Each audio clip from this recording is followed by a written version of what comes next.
নমস্কাৰ এই মুহূৰ্তৰ আন এক ডাঙৰ খবৰ ৰাজ্যবাসীৰ বাবে পাঁচটাকৈ ডাঙৰ ঘোষণা কৰিছে ৰাজ্যৰ মুখ্যমন্ত্ৰী ডক্টৰ হিমন্ত বিশ্ব শৰ্মাই লাখ লাখ ছাত্ৰ ছাত্ৰীৰ বাবে ভাল খবৰ আছে ৰাজ্যৰ লাখ লাখ যুৱক যুৱতীৰ বাবে ভাল খবৰ আছে সমান্তৰালকৈ ৰাজ্যৰ মহিলাসকলৰ বাবেও বিৰাতে ভাল খবৰ আছে ভাল খবৰ দিছে ৰাজ্যৰ মুখ্যমন্ত্ৰী ডক্টৰ হিমন্ত বিশ্ব শৰ্মাই পাঁচটাকৈ বৃহৎ ঘোষণা কৰিছে ৰাজ্যৰ মুখ্যমন্ত্ৰী ডক্টৰ হিমন্ত বিশ্ব শৰ্মাই এই পাঁচটা ডাঙৰ ঘোষণা কি সকলোবোৰ এই মুহূৰ্তত জনাবলৈ চেষ্টা কৰিম এনি টক্সৰ দৰ্শকক ৰাজ্যবাসীৰ বাবে পাঁচটা ডাঙৰ ঘোষণা ৰাজ্যৰ মুখ্যমন্ত্ৰী ডক্টৰ হিমন্ত বিশ্ব শৰ্মাৰ নিযুত মইনা আঁচনিৰ অধীনত মেট্ৰিক আৰু হায়াৰ সেকেন্ডাৰীত উত্তীৰ্ণ শিক্ষাৰ্থীয়ে পাব 10,000 কোটি টকা এই বৃহৎ ঘোষণা কৰিছে হিমন্ত বিশ্ব শৰ্মাই নিযুত মইনা আঁচনিক লৈ ডাঙৰ ঘোষণা কৰিছে মুখ্যমন্ত্ৰী ডক্টৰ হিমন্ত বিশ্ব শৰ্মাই 5 আগষ্টত নিযুত মইনা আঁচনিৰ শুভাৰম্ভ আগষ্ট মাহত মুকলি হ'ব নতুন মাইক্ৰ ফাইনেন্স আঁচনি এই বৃহৎ ঘোষণা কৰিছে হিমন্ত বিশ্ব শৰ্মাই ৰাজ্যৰ 15 লাখ ব্যক্তিক নতুনকৈ ৰেশন কাৰ্ডৰ ব্যৱস্থা কৰা হ'ব বুলি ঘোষণা কৰিছে হিমন্ত বিশ্ব শৰ্মাই সেপ্টেম্বৰত 30,000 যুৱকক দিয়া হ'ব 1 লাখ কোটি টকা ক্ষুদ্ৰ উদ্যোগৰ বাবে প্ৰথমে দিয়া হ'ব 1 লাখ কোটি টকা এই বৃহৎ ঘোষণা হিমন্ত বিশ্ব শৰ্মাৰ নৱেম্বৰ মাহত ৰাজ্যত পঞ্চায়ত নিৰ্বাচন হ'ব বুলি ঘোষণা কৰিছে হিমন্ত বিশ্ব শৰ্মাই ৰাজ্যত অক্টোবৰত পঞ্চায়ত নিৰ্বাচনৰ অধিসূচনা জাৰি কৰা হ'ব অক্টোবৰত তালিকা প্ৰকাশ পাব ভোটাৰৰ এই ঘোষণা কৰিছে হিমন্ত বিশ্ব শৰ্মাই সমান্তৰালকৈ চৰাইদেউ বিশ্ব ঐতিহ্য কৰাৰ ক্ষেত্ৰত গুৰুত্বপূৰ্ণ সিদ্ধান্ত গ্ৰহণ কৰা হৈছে ইউনেস্কোৰ সদস্য ৰাষ্ট্ৰৰ প্ৰতিনিধিক সাক্ষাৎ কৰাৰ সিদ্ধান্ত গ্ৰহণ কৰিছে হিমন্ত বিশ্ব শৰ্মা চৰকাৰে এমাহৰ ভিতৰত হ'ব মন্ত্ৰীসভাৰ ৰদবদল বৃহৎ প্ৰতিশ্ৰুতি হিমন্ত বিশ্ব শৰ্মাৰ 15 আগষ্টৰ ভিতৰত হ'ব অসম চৰকাৰৰ মন্ত্ৰীসভাৰ ৰদবদল মন্ত্ৰীসভাত নতুন মুখীয় পাব স্থান বিভাগসমূহৰ ক্ষেত্ৰতো হ'ব ৰদবদল এই ঘোষণা কৰিছে হিমন্ত বিশ্ব শৰ্মা কিন্তু আটাইতকৈ ডাঙৰ কথাটো হৈছে যে নিযুত মইনা আঁচনিৰ জৰিয়তে লাখ লাখ ছাত্ৰীক ধন দিব হিমন্ত বিশ্ব শৰ্মা চৰকাৰে আমি ইতিমধ্যে উল্লেখ কৰিছো যে নিযুত মইনা আঁচনিৰ অধীনত মেট্ৰিক পৰীক্ষাত আৰু হায়াৰ সেকেন্ডাৰীত পৰীক্ষাত উত্তীৰ্ণ শিক্ষাৰ্থীয়ে পাব 10,000 কোটি টকা নিযুত মইনা আঁচনিক লৈ ঘোষণা কৰিছে হিমন্ত বিশ্ব শৰ্মাই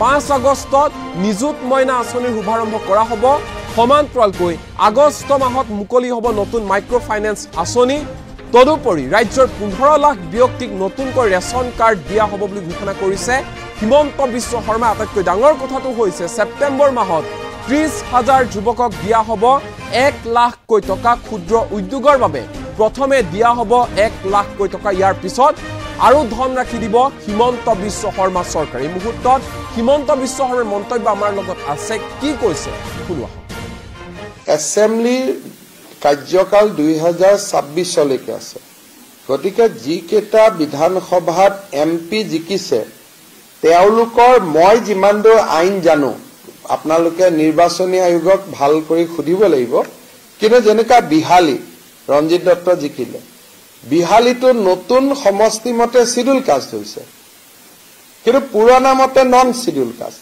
গতিকে পুৰণা মতেহে ইলেকশ্যন হ'ব এইটো লাষ্ট ইলেকশ্যন যেনেকে পৰিমল শুক্লবৈদ্য জিকিছে ঢলাই তেওঁৰ এৰিয়াটো নতুন কিন্তু পুৰণা এৰিয়াটোতহে ইলেকশ্যন হ'ব নতুন এৰিয়াটোত ইলেকশ্যন নহয় মন্ত্ৰীসভাৰ গোটেইখন ৰদবদল হ'ব মই আগতে কৈ থৈছো এমাহ লাগিব এমাহৰ পিছত গোটেইখন এটা নতুন লুক এটা হ'ব 26ৰ ইলেকশ্যনৰ টিমটো তৈয়াৰ কৰিব লাগিব গতিকে মিনিষ্ট্ৰীখন সম্পূৰ্ণভাৱে মানুহৰ পৰিৱৰ্তন হওক নহওক দপ্তৰ আদিৰ সম্পূৰ্ণ পৰিৱৰ্তন হ'ব যাতে আমি 26ৰ ইলেকশ্যনটোত এটা নতুন উদ্যম লৈ যাব পাৰো গতিকে কিন্তু এইবোৰ বিষয় লৈ মই দিল্লীত কথা পাতা নাই পৰিৱেশো নহয় অলপ বানপানীও চলি আছে গতিকে মই 15 আগষ্টৰ আগতে ভাল কৰি ৰদবদল এটা আমি কৰিম আগত দুটা খালি আছিল এতিয়া পৰিমল শুক্লবৈদ্য ৰিজাইন দিলে গতিকে তিনিজন নতুন মুখটো সোমাবই লাগিব দেখা দেখি কৈ তিনটা পোষ্ট ভেকেন্ট নাই জানো গতিকে বৰাক উপত্যকাৰ পৰা নতুন মুখটো আহিবই লাগিব বৰাকত এজনো নাই গতিকে মই ইমানলৈকে চোৱা নাই, কিন্তু আপুনি মোক প্ৰশ্ন সুধিছে নতুন মুখ থাকিব নেকি? 3খন নতুন মুখ অভিয়াছলি থাকিবই, 3খনটো ৰাখিব লাগিবই না।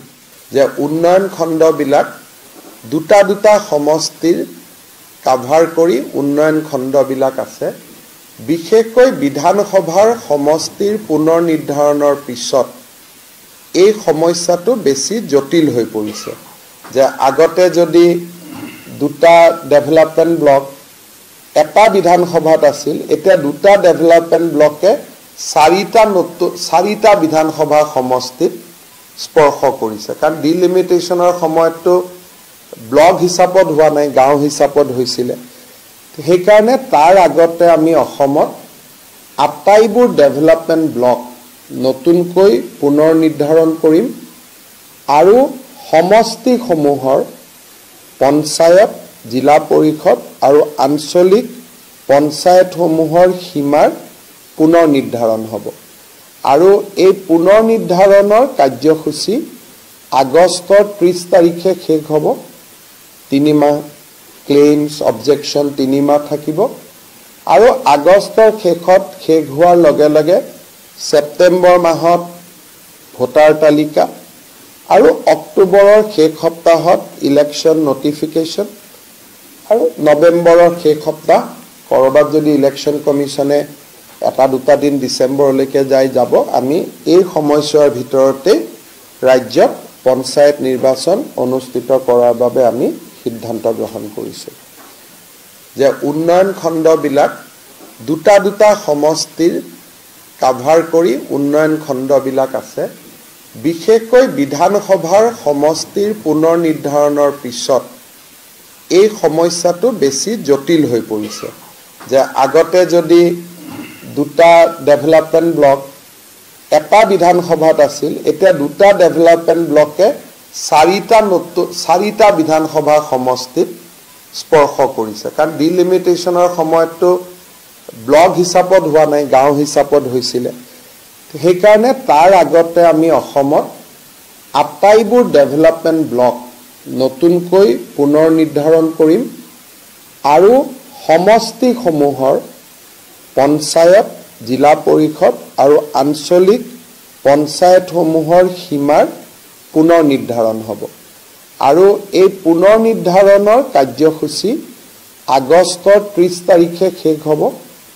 3 মাহ ক্লেইমছ অবজেকশ্যন 3 মাহ থাকিব আৰু আগষ্টৰ শেষত শেষ হোৱাৰ লগে লগে ছেপ্টেম্বৰ মাহত ভোটাৰ তালিকা আৰু অক্টোবৰৰ শেষ সপ্তাহত ইলেকশ্যন নটিফিকেশ্যন আৰু নৱেম্বৰৰ শেষ সপ্তাহ কৰবাত যদি ইলেকশ্যন কমিশ্যনে 1-2 দিন ডিচেম্বৰলৈকে যাব। আমি এই সময়ছোৱাৰ ভিতৰতে ৰাজ্যত পঞ্চায়ত নিৰ্বাচন অনুষ্ঠিত কৰাৰ বাবে আমি সিদ্ধান্ত গ্ৰহণ কৰিছোঁ।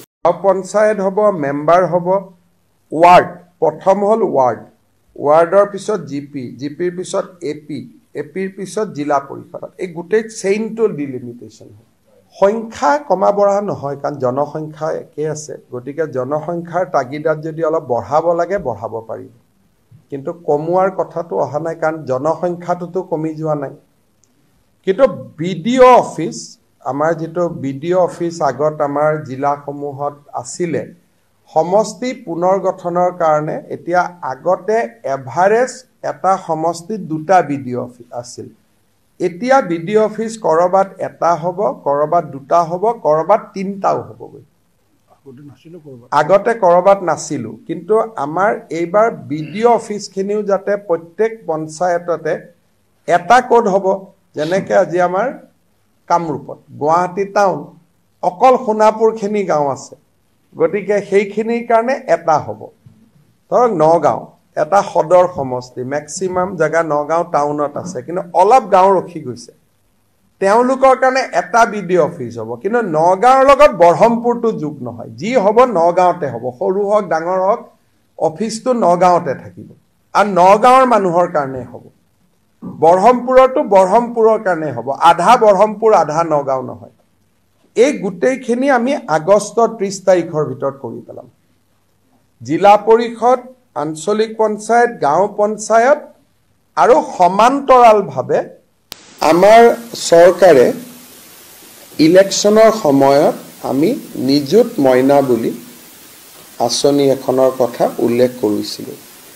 এই আঁচনিখনৰ অধীনত এইবাৰ যিসকলে হায়াৰ ছেকেণ্ডাৰী পৰীক্ষাত পাছ কৰি আৰু মেট্ৰিক পৰীক্ষাত পাছ কৰি কলেজত নামভৰ্তি কৰিলে ছোৱালীসকলে 10,000 আৰু 12,500 টকা লাভ কৰিব। এই আঁচনিখনৰ কাঠামোটো আজি কেবিনেটে মঞ্জুৰি দিয়ে, যিহেতু আমাৰ এডমিশ্যনবিলাক হৈ গ'ল। আমি বিচাৰিছোঁ যে অন্তত অহা 2 মাহৰ ভিতৰত যদি তেওঁলোকে পইচাটো পাই যায়, তেতিয়া ছোৱালীখিনিয়ে নিজৰ পঢ়াটো অব্যাহত ৰাখিব পাৰিব। কিন্তু আৰু এটা আমাৰ মাজত পৰামৰ্শ আহিলে যে নহয়, একেলগে 10,000 টকা দিব নালাগে, মাহত 1,000 কৈ দিব লাগে। লাগিলে টকাটো 12,000 হওক, কিন্তু মাহত 1,000 কৈ দিলে ল'ৰা ছোৱালীখিনিয়ে টকাটো শিক্ষাৰ কামত লগাব, কিন্তু একেলগে 10,000 পালে মোবাইলো কিনি ল'ব পাৰে।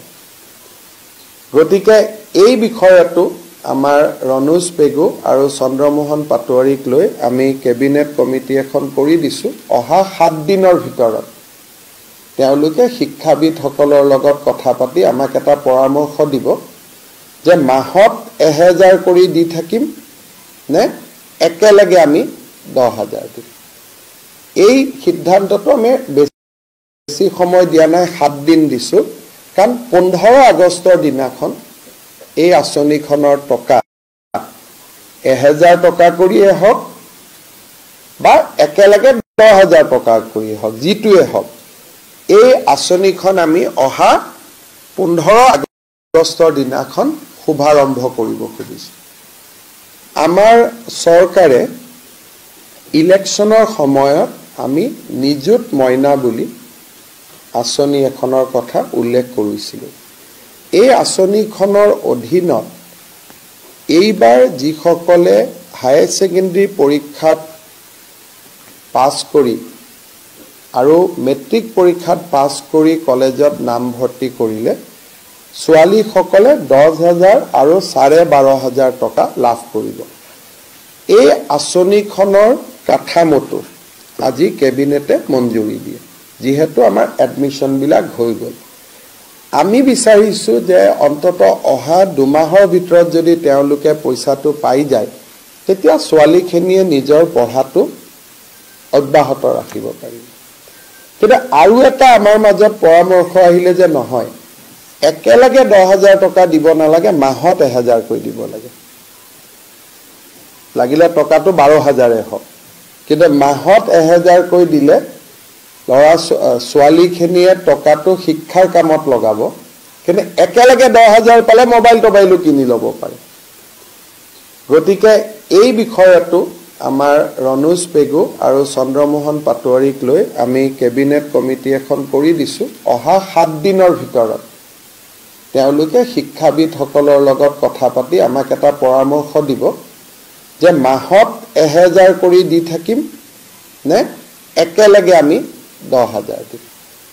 এই সিদ্ধান্তটো আমি বেছি সময় দিয়া নাই, 7 দিন দিছোঁ, কাৰণ 15 আগষ্টৰ দিনাখন এই আঁচনিখনৰ টকা 1,000 টকা কৰিয়ে হওক বা একেলগে 10,000 টকা কৰিয়ে হওক, যিটোৱে হওক, এই আঁচনিখন আমি অহা 15 আগষ্টৰ দিনাখন শুভাৰম্ভ কৰিব খুজিছোঁ। এছেম্বলিৰ কাৰ্যকাল 2026লৈকে আছে।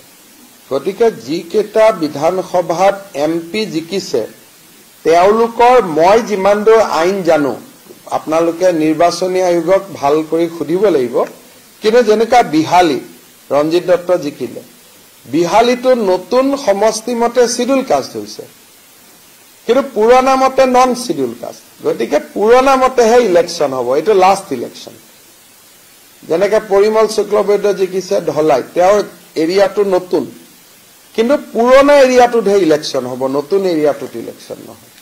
মন্ত্ৰীসভাৰ গোটেইখন ৰদ বদল হ'ব। মই আগতেই কৈ থৈছোঁ, এমাহ লাগিব, এমাহৰ পিছত গোটেইখন এটা নতুন লুক এটা হ'ব। 26ৰ ইলেকশ্যনৰ টিমটো তৈয়াৰ কৰিব লাগিব। গতিকে মিনিষ্ট্ৰীখন সম্পূৰ্ণভাৱে মানুহৰ পৰিৱৰ্তন হওক নহওক দপ্তৰ আদিৰ সম্পূৰ্ণ পৰিৱৰ্তন হ'ব যাতে আমি 26ৰ ইলেকশ্যনটোত এটা নতুন উদ্যম লৈ যাব পাৰোঁ গতিকে কিন্তু এইবোৰ বিষয় লৈ মই দিল্লীত কথা পাতা নাই পৰিৱেশো নহয় অলপ বানপানীও চলি আছে গতিকে মই 15 আগষ্টৰ আগতে ভাল কৰি ৰদ বদল এটা আমি কৰিম আগত দুটা খালি আছিল এতিয়া পৰিমল শুক্লবৈদ্যই ৰিজাইন দিলে গতিকে তিনিজন নতুন মুখটো সোমাবই লাগিব